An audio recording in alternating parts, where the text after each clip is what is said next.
Pemirsa, Anda masih bersama kami di Dialog Siang bersama Bapak Wahyu selaku dosen Fakultas Hukum di Universitas Terbuka.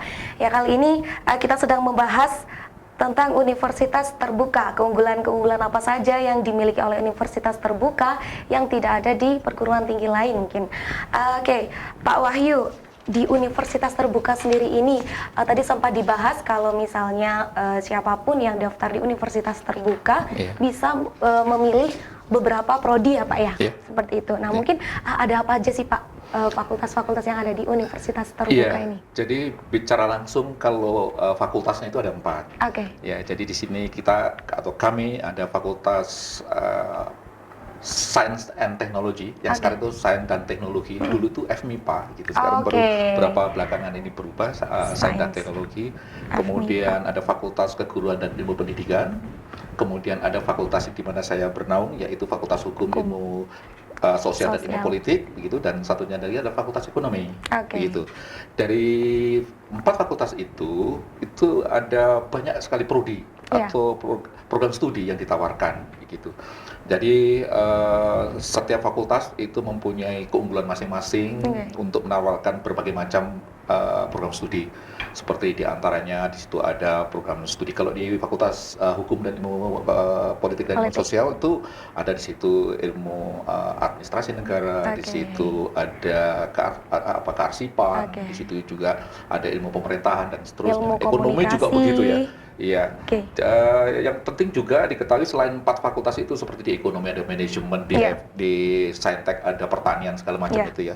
Termasuk di program pasca, kami juga punya program pasca. Malahan kami punya program S3 begitu sekarang ini begitu. Jadi bagi masyarakat gitu yang karena keterbatasan persoalan waktu begitu atau untuk mendapatkan fleksibilitas dalam belajar itu sangat memungkinkan sekali untuk bisa melanjutkan studinya itu di UT, baik di S2 maupun S3. Itu kalau kita bicara di degree-nya.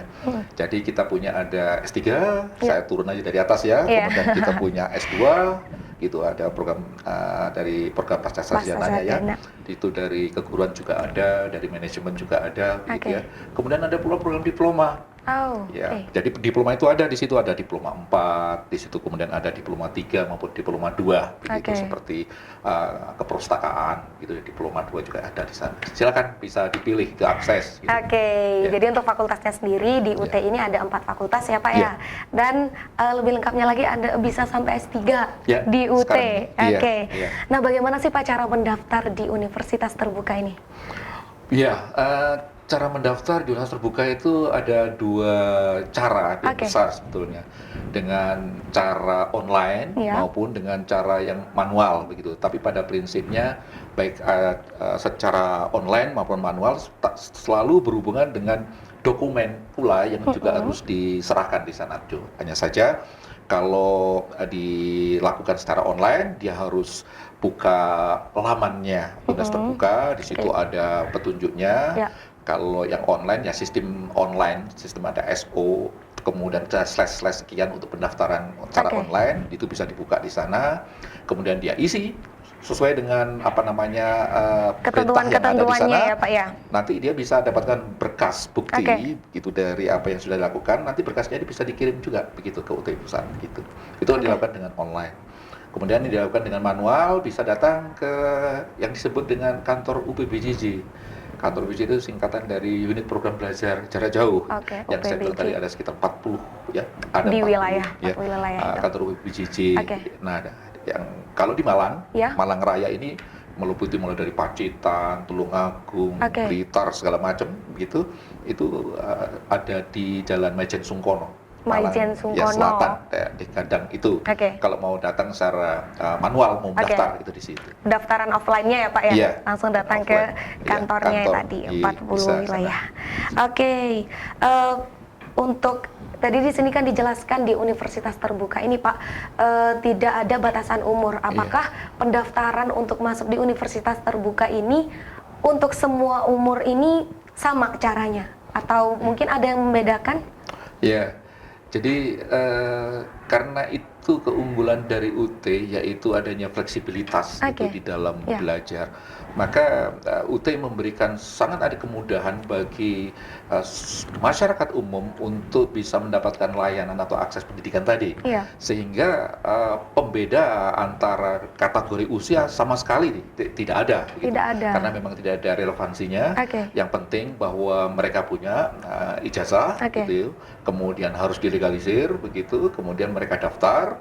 Nanti ya kualitasnya ditentukan dalam prosesnya, gitu. Kalau mereka itu cara belajarnya benar, kemudian dedikasinya penuh di sana, komunikasinya juga intens, begitu dengan apa yang strategi belajar yang diberikan pada mereka, terutama biasanya kalau mendaftar jadi mahasiswa itu diberi di awal-awal pemahaman tentang belajar di UT secara efektif. Yang disebut dengan OSMB, jadi orientasi siswa mahasiswa baru, itu diberi itu di sana. Nah, itu yang sebetulnya keunggulan universitas terbuka, terutama bagi mereka yang sudah bekerja, baik di pemerintahan maupun profesional, begitu. Tapi mereka tidak memiliki waktu cukup, begitu, untuk bisa harus datang dengan waktu-waktu yang ditentukan itu, begitu. Saya ambil contoh yang paling sangat kami berkesan juga. Pada saat kami membuka apa yang kami sebut dengan program pendidikan berkelanjutan. Program pendidikan berkelanjutan ini, istilah asingnya itu mereka sebut dengan continuing education. Itu adalah pendidikan vokasi sebetulnya. Pendidikan vokasi ini sangat sebetulnya sangat baru bagi terutama di Indonesia. Itu karena dia programnya dikemas khusus untuk memenuhi para masyarakat profesi khusus berkaitan dengan latar belakang pekerjaan mereka. Gitu. Nah, kebanyakan mereka ini masyarakat yang sudah bekerja di pemerintah, begitu, bisa begitu masuk ke sana, atau mereka kerja di perusahaan-perusahaan swasta, begitu. Saya ambil contoh yang baru aja di tahun 2014 itu, itu ada program sertifikat namanya program sertifikat untuk aparatur pemerintah desa. Nah, kita tahu bahwa aparatur desa itu di seluruh Indonesia itu banyak sekali, karena desanya sendiri jumlahnya lebih dari 77.000. Tetapi kompetensi mereka itu kan masih belum memenuhi dari standar jabatan gitu dari sebagai aparatur desa. Makanya mereka kemudian didorong untuk bisa mau belajar. Tapi persoalannya mereka jangan dibayangkan bahwa desa itu seperti di dekat-dekat kota. Desa itu di ujung-ujung gunung itu, semua di pelosok-pelosok, nggak ada akses sama sekali. UT bisa masuk ke sana. Dan kemudian mereka merasakan manfaatnya di sana, gitu.